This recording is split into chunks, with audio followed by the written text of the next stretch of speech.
Samaj party జిల్లా president Nellore. దళిత క్రైస్తవుల్ని SC హోదా కల్పించాలని బహుజన్ సమాజ్ పార్టీ నుంచి మేము ఈరోజు డిమాండ్ చేస్తా ఉన్నాం. Anand versus Andhra Pradesh state government కేసులో సుప్రీంకోర్టు ఇచ్చినటువంటి ఆర్డర్ అయితే ఉందో 100% ఆ ఆర్డర్ రాజ్యాంగ విరుద్ధమని మేము చెప్తా ఉన్నాం. ఎందుకంటే భారత రాజ్యాంగం ఆర్టికల్లో ఉన్నటువంటి 15 చాలా స్పష్టంగా చెప్తా ఉంది. భారతదేశంలో ఏ ప్రాంతం వారైనా, ఏ కులం వారైనా, ఏ మతం వారైనా లింగం ఆధారంగా వీళ్ళెవరు కూడా వీళ్ళ మీద వివక్ష చూపకూడదు అని చెప్పేసి రాజ్యాంగం ఆర్టికల్ 15 చెప్తా ఉంటే, ఒక కులంలో నుంచి ఒక మతం మారని వాళ్ళకి కులపరంగా రావాల్సిన హక్కును తొలగిస్తామని చెప్పడం ఇది రాజ్యాంగ విరుద్ధం.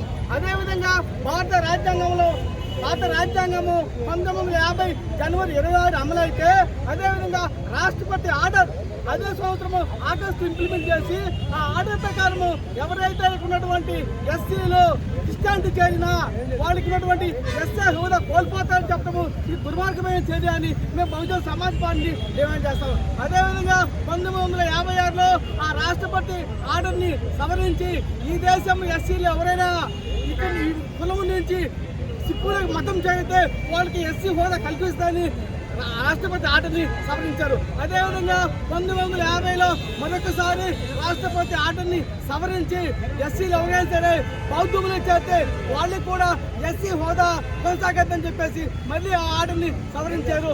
ఈ రోజు మేము బహుజన్ సమాజ్ పార్టీ డిమాండ్ చేస్తా ఉన్నాం, మరొకసారి రాష్ట్రపతి ఆర్డర్ని కూడా సవరించి ఈ దేశంలో ఎస్సీలు ఏ మతం జరిగినా అది ఇస్లాం పోయినప్పుడు కూడా ఇష్టాలు పోయినప్పుడు కూడా వాళ్ళ కులం పోదు కాబట్టి కులపరంగా వచ్చేటువంటి అవకాశాలు అయితే ఉన్నాయో అవన్నీ కూడా ఎస్సీలకి రావాల్సిందని చెప్పి మేము బహుజన్ సమాజ్ పార్టీ డిమాండ్ చేస్తా ఉన్నాం.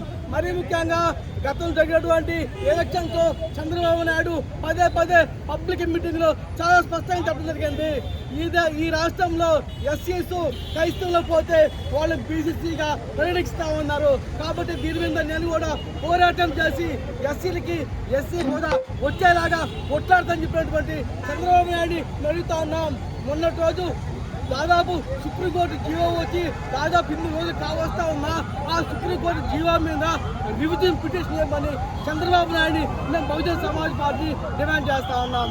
అదేవిధంగా గతంలో జగన్మోహన్ రెడ్డి ప్రభుత్వంలో ఉన్నటువంటి ప్రతి దళితులు కూడా జగన్మోహన్ రెడ్డిని నెత్తినెత్తుకొని జగన్మోహన్ రెడ్డి గారి అమ్మ విజయమ్మ గారు బైబిల్ పట్టుకొని ప్రచారం చేసినప్పుడు కూడా ఈ బైబిల్ పట్టుకొచ్చారు. వీళ్ళు కూడా మా క్రైస్తవులైనటువంటి మెజార్టీ ఉన్నటువంటి ఎస్సీల క్రైస్తవులు అందరూ కూడా జగన్మోహన్ రెడ్డికి ఓట్లేసి అధికారం ఇస్తే ఇప్పుడు కూడా జగన్మోహన్ రెడ్డి ఎస్సీల గురించి మాట్లాడిపోవడం చాలా శోచనీయం. ఇప్పటికైనా బహుజన్ సమాజ్ పార్టీ మేము డిమాండ్ చేస్తా ఉన్నాం. ఎమ్మటే సుప్రీంకోర్టు ఆర్డర్ మీద ఈ రాష్ట్ర ప్రభుత్వం రివ్యూ పిటిషన్ చేయమని డిమాండ్ చేస్తా ఉన్నాం. అదేవిధంగా జగన్మోహన్ రెడ్డిని ప్రధానమంత్రి మోడీకి అదేవిధంగా రాష్ట్రపతి కూడా ఒక అప్పీల్ పంపించి ఈ జడ్జిమెంట్ మీద రివిజన్ కోరమని జగన్మోహన్ రెడ్డిని డిమాండ్ చేస్తా ఉన్నాం. అదేవిధంగా ఇప్పటి వరకు భారత రాజ్యాంగాన్ని 130 సార్లు సవరించారు. భారత రాజ్యాంగాన్ని 131 సార్లు కూడా సవరించి ఈ దేశంలో ఎస్సీలకి ఏ మతంలో చేరినప్పుడు కూడా వాళ్ళ కులం పాదు కాబట్టి ఈ కుల పరంగా వచ్చేటువంటి రిజర్వేషన్ అవకాశాలు ఖచ్చితంగా వాళ్ళకి రావాల్సిందని చెప్పేసి మేము బహుజన సమాజ్ పార్టీ డిమాండ్ చేస్తా ఉన్నాం. జై భీమ్, జై భారత్. కూడా మతం మారిన వాళ్ళు ఉన్నారు. అంటే ఈ రోజు రిజర్వేషన్లని ఎవరు మాట్లాడుతున్నారు?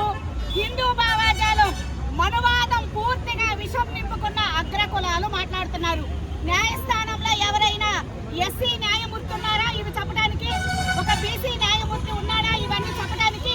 ఈ రోజు అక్కడ కూడా ఏదైతే హిందూ భావజాలం ఏదైతే మనువాదాన్ని పూర్తిగా పెట్టుకున్న అగ్రకుల న్యాయవాదులే ఇలాంటి తీర్పులు ఇస్తున్నారు. ఇది చాలా అన్యాయం. దీన్ని మేము పూర్తి స్థాయిలో బహుజన సమాజ్ పార్టీ ద్వారా మా బహుజనుల ద్వారా మేము ఖండిస్తున్నాం ఒక బీసీ మహిళగా. ఎందుకంటే రేపు రాబోయే రోజుల్లో బీసీలకు కూడా రిజర్వేషన్ లేదు అంటారు.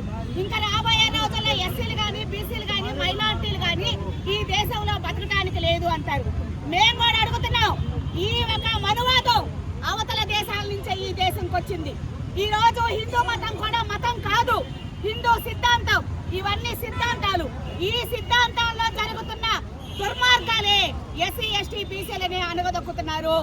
ఈ రోజు ఏదైతే అగ్రకులస్తుడైన రఘురామకృష్ణరాజు కూడా చేసింది కూడా ఒక ఆధిపత్యమే. ఈ రోజు ఆకవీడిలో ఎన్నో ఎస్సీ కులాల మీద దాడి చేయించాడు. ఇది ఆధిపత్యం కాదా?